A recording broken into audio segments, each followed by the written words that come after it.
are talking Funny Face. This one written and directed by Tim Sutton, a director and writer known for sort of somewhat art house projects. This actually got a couple of recognisable names here, including Victor Garber and Johnny Lee Miller.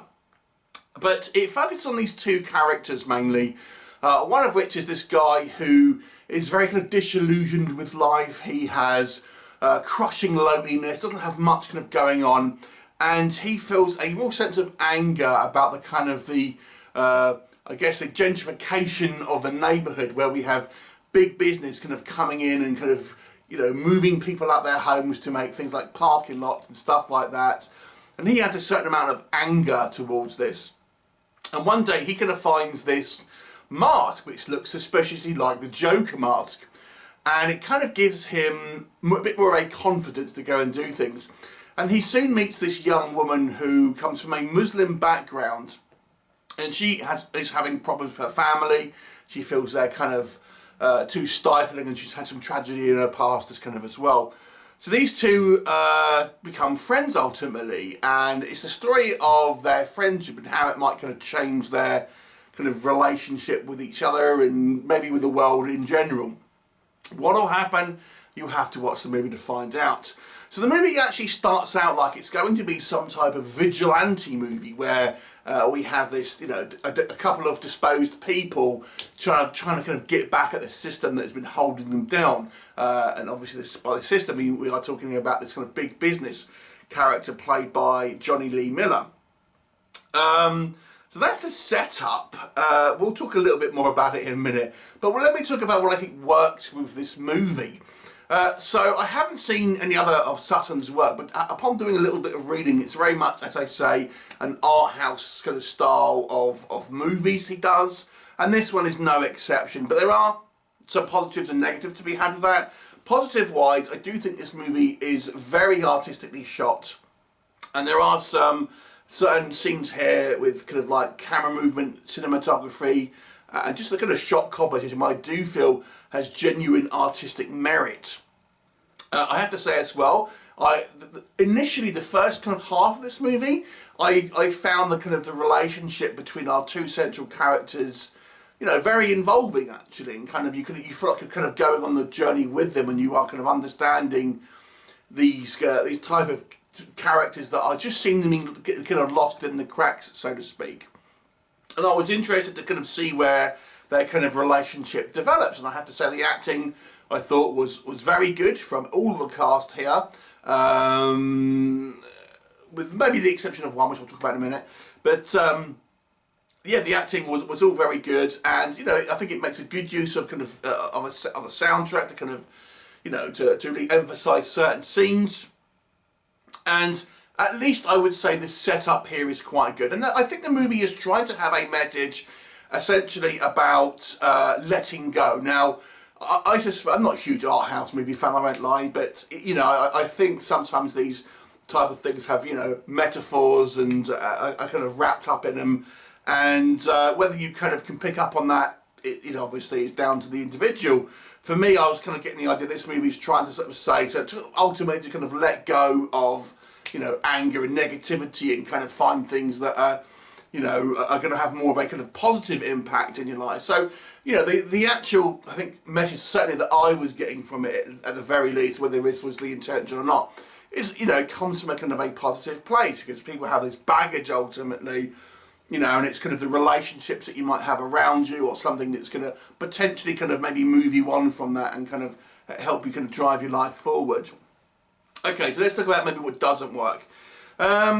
So again, this is an art house film, so it's somewhat going to be kind of you know, objective, or really if you're going to like this sort of style of film, because some people simply won't, because it's, you know, an art house film. The setup, I think, is feels like it's going to be a kind of classic kind of vigilante movie along the lines of, you know, The Punisher or something like that. Or, and as I say, definitely has hints of kind of Joker. I feel that movie has definitely had an influence on this one. But I have to say, although I thought the setup was quite strong, so from a narrative standpoint, maybe not, you know, from an artistic standpoint, I think this movie does well. But from a narrative standpoint, it doesn't really go anywhere. Because any type of real plot progression is very kind of meandering, and you don't really feel like our characters ever really do very much. They just seem to kind of like exist and, you know, have a kind of a few moments of, between them, you know, levity or kind of anger and things like that, but you never really feel this story really kind of goes anywhere, and actually ever really do anything. It's almost like this feels like an extended version of a first act of a film in some ways. So if you were looking for this film for a kind of a strong narrative perspective, I feel that the movie is just style over substance in that regard. I mean, the style is interesting. I think, you know, obviously it does feel very much like a, you know, New York as a character within this kind of movie, but as a storytelling device, this movie is very kind of lightweight, and you don't really feel there's much in the way of even character progression, let alone kind of any meaningful kind of plot in any sort of way. And that's kind of, unfortunately, the main critique I have with this film. Now, I think the acting is strong, but I gotta say, I think the character that Jonny Lee Miller played, who is this kind of big businessman, I don't know, it didn't really work for me. I don't think it's necessarily Miller's fault, but I feel he's directed in certain scenes that seem like he's being over-directed in certain ways, is the best way I would kind of describe it. So there are occasions where I feel his character doesn't really act like a real person. Some scenes is fine, but there are some scenes that I didn't feel that was the case. And again, it's kind of going into that kind of style over substance. I also found it a little odd with the kind of the amount of screen time that they kind of with this gets. Now, this might be an odd complaint, so let me just kind of like qualify it. So ultimately, he's going to set up to be somewhat of an antagonist. We learn that there's kind of shady kind of business dealings that are going on. Obviously, all he really cares about is kind of money and things like that. So he's going to set up to be somewhat of an antagonist. But I didn't really feel there was much kind of going on with that kind of character, if that makes sense. Now, he's given a reasonable amount of screen time, which made me think he's going to have more of an impact on the kind of the film itself, but it doesn't. So it almost feels like he has, you know, you could have had essentially you know, an unknown businessman, a kind of faceless you know, adversary to kind of like to represent kind of corporate America or what have you, where you could have cut down on the kind of the scenes, including Jonny Lee Miller, but including more, you expect him to have more of a kind of an actual direct impact on the actual story, but it isn't. So it almost feels like it's a weird mix between where he has too much kind of screen time to really represent a kind of faceless corporation where you think something's going to go on, but not enough really to have much in the way of impact to the plot.